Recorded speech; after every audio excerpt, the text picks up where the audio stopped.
Let's make Ed IY invitation card.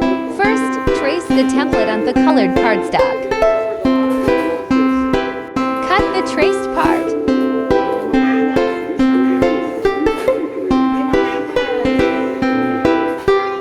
Lay out infos to fit the body of the invitation.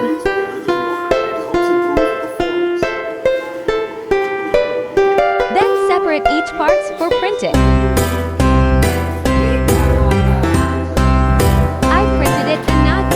Sticker paper.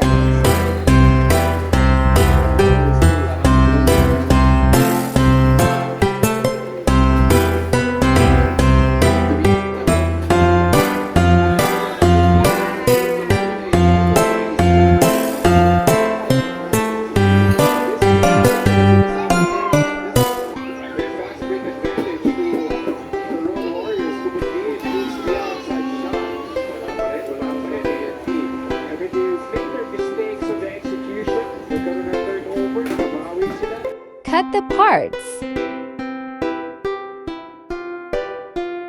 Fold the tassel into 3 folds. Stick the printed sticky paper.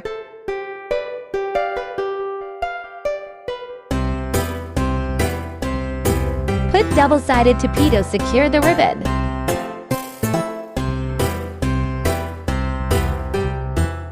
I used laminated printed picture to serve as an opener and Velcro dots. This is the result.